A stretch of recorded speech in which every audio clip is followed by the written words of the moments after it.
Hey guys, welcome back to my channel. I have another repair video because I already did the diagnosis. So this is a 2013 BMW X5 too with a 4.4 V8. This is the 5.0 X drive. Let me show that to you.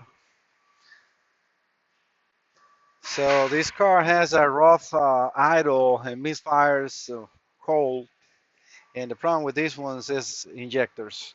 This car was brought to the dealer on 2017 and they replaced one injector and one spark plug, which I don't understand why they did that because you cannot really do that.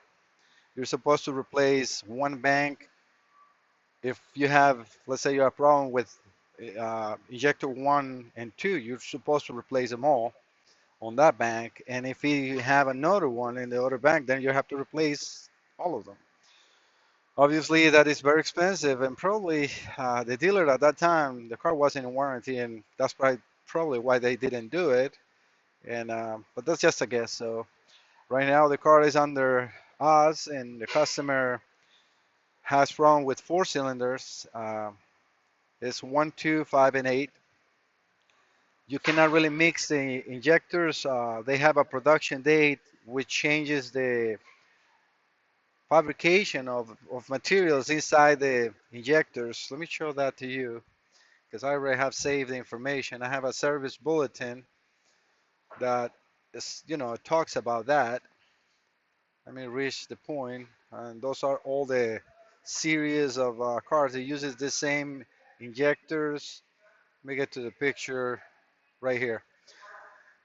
So this is very important. The uh, mark on number one and the serial or index on number two box in here. If you have a index 11 or greater, you can mix those injectors. But if you have on the car index 10 and you get new injectors that will come with either 11 or 12, you cannot use those. You have to replace all. If the car has 11 or 12, then you can replace one, two, three, or four injectors like in this case. I don't know yet what I have. I know what I'm getting. And let me show this to you. So these are the new injectors, and I'm also putting, spark plugs and an oxygen sensor. So as you can see, the index, which is this 12 right here, that means this is a new material on these injectors. So these are the improved ones. One thing that I can tell you, don't ever remove this. This you need to remove before you install the injectors, but don't do it till you are about to install. You got 10 minutes to install the injectors. Otherwise, the O-ring that is in there will swallow and you will not be able to install it. You have to use a tool to compress it back and then do it again. So keep the injectors like this as you work. And I have some aftermarket, these are the downstreams O2, and I have some of the washers that are in the bottom of the injectors there. They need to be replaced. I don't have the spark plugs yet, but I will be doing the spark plugs as well. This is a twin turbo 4.4 V8 engine. All right, guys, so let me start doing the repair. All right, even though this is a little different, because you remember the other one was a lot older, the same procedure will apply. We need to remove the cowl space, these two bars, and pretty much the plastics around, which hopefully on this vehicle will not be so brittle and damage it. Because if you remember, this was open on the other one. So this is the same thing as a 13. As far as opening the plastics in here, all you gotta do is just spin like a quarter of a turn. I show at least one of them. Actually, I need to remove that side first. It's very easy, just by hand, using the ratchet just to have a little more power. But you can see that this one is full of leaves in there. I mean, not as bad as the other one, but it is. Well, it has it. So let me start with that, and I'll be right back with you guys. This is not really that important. I got the plastics off. They changed the fastener, at least the tool that you need to remove it. This is a 5 millimeter Allen wrench. I use a socket for that. Keep those here, and they have two plastic clips, one here and one on the other side. Two tens, and the rest are 5 millimeters. Now I'm going to remove this one, so it should be 15s. hmm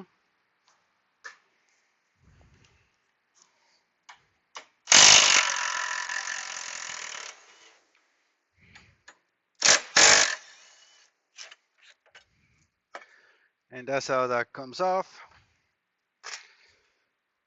I gotta remove. Their filters are different on this engine. Remember, we're working on a turbo or twin turbo, so that's going to be a little more of a difference. We have them right in the middle. So this is a very uh, big labor-wise thing to do. So I will be with you guys pretty much in the whole procedure. So I end up loosening up these two clamps just to make sure, or just to see which one comes easier out. In order to get the filters out of the way, you need to flip this clip. It comes out from one side only. Release the O2 connector or harness from it, and we have a map sensor in here. Same thing with the connector facing down. Again, engineers didn't care about the mechanics for this, but they're easy to remove. I just don't understand why they do it backwards. I mean, all I do is go from underneath and bring the clip up and get it loose, but why you cannot put the clip on the top? I mean, there's plenty of room. All right, so now I get a better perspective on how that looks. I wanted to share a little bit on how that comes off. See, like this side, connector is up. So this is the way it should be. I'm talking about the clip for the connector on this mount sensor, so you can remove it. Same thing with O2 here. We can just release this side. It has a grommet on the back. You will see it on the, it attaches to the back covers. Let's see if we can get this one out without removing that one.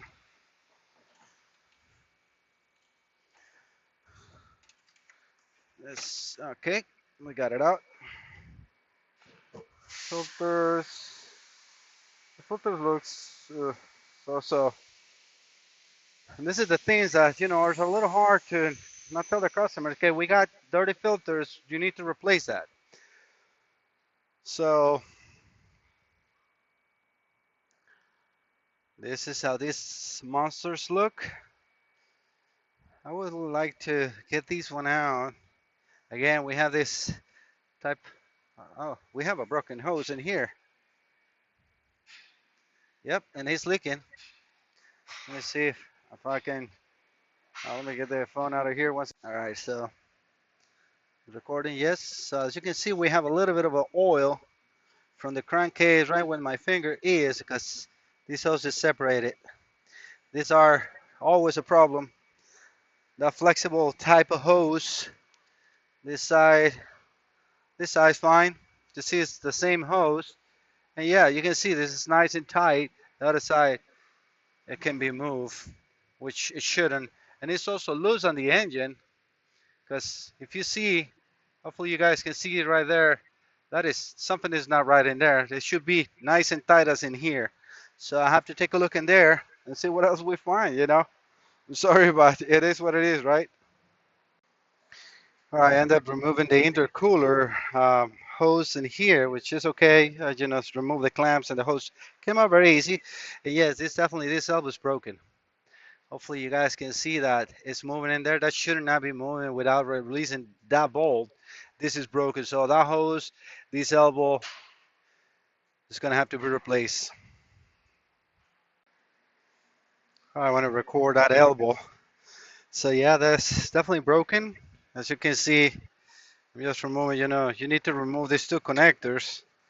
We have another hose in here that connects right here, so but it's still, it's only one T30 screw to hold this in place. We have uh, a meter air going into that side of the engine, so definitely no good.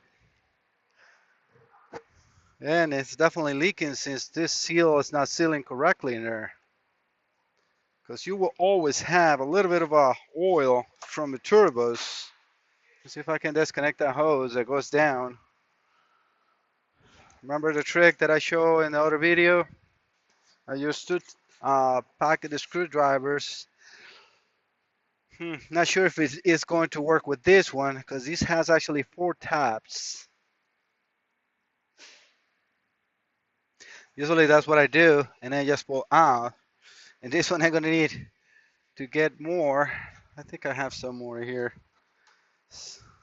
All they do that on purpose. I mean, they did that on purpose, so you need to buy a specific tool for everything. I do, and the stuff that is important, and you have to, like time wise and so on. But for this kind of stuff, forget about it. I ain't going to spend a whole bunch of money. All right, so that's all. That's all I did, and it came out perfect. All right. Hopefully that gets caught in the video. But yeah, this hose is broken right here. All this elbow, and this hose is definitely snapping here. So probably if I remove this, it's a little easier to see. And you can see all the mud and from the oil and dust collected in there. No good for the engine. Guarantee that this happens on the dealer, but I mean, it's hard to say.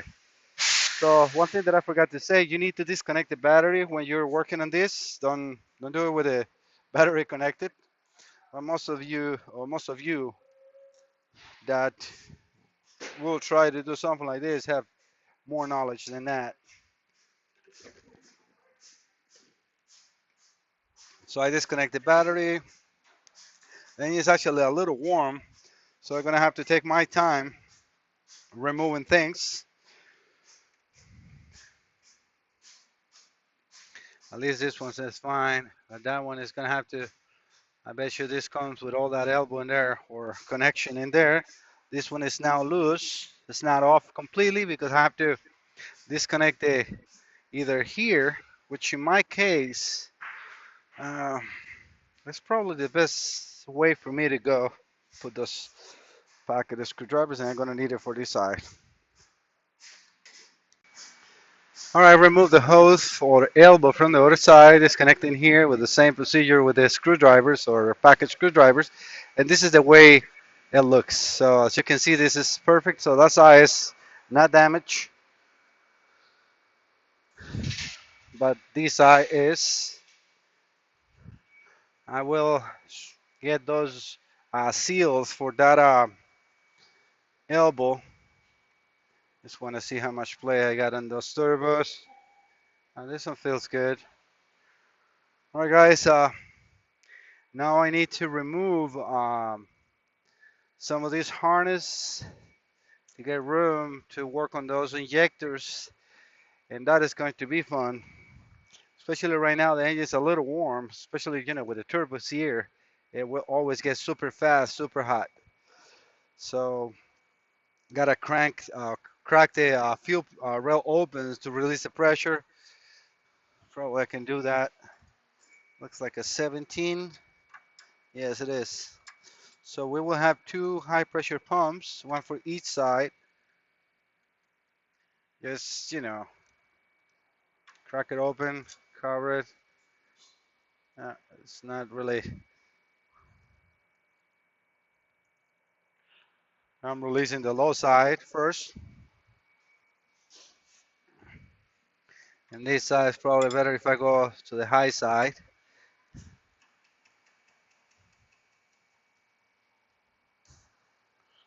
Just a little bit of a spray. Nothing to worry about. Don't crack it too fast. All right, so this is good. Let me do the other side. Should probably not have much pressure, a little bit. Not sure if I will need to remove those pumps or not to get it to gain access. All I read in the manufacturer information is to remove the fuel rail or lines, not the fuel rail, the fuel lines. I'm going to remove all the coils as well.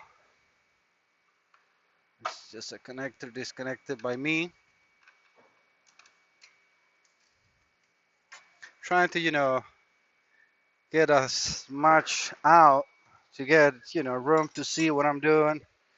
Because this is so much junk in there.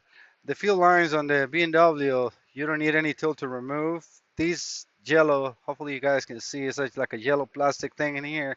All you gotta do is wiggle the line in, make that plastic come inside the hose, and then just release the hose. Probably better if you do it with like a rag, so you don't get all the fuel on you. All right, so this is what I'm talking about. You push this in, and that makes the uh, locking tabs inside open up so you can remove it. That's it.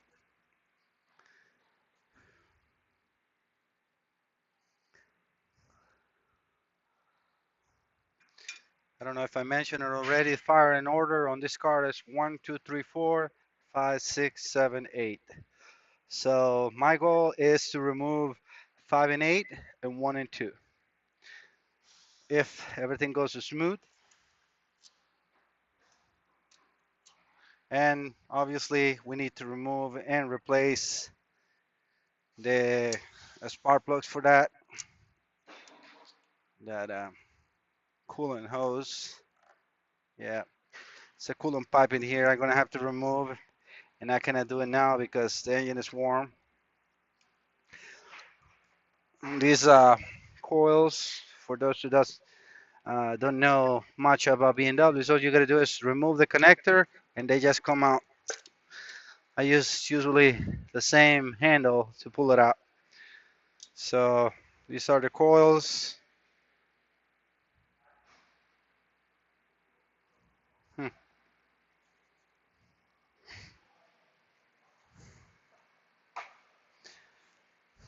Gonna have to start. Well, I got the bench ready behind. All right, guys, let me get some time to engine for the engine to cool down and see what else I can remove in the meantime.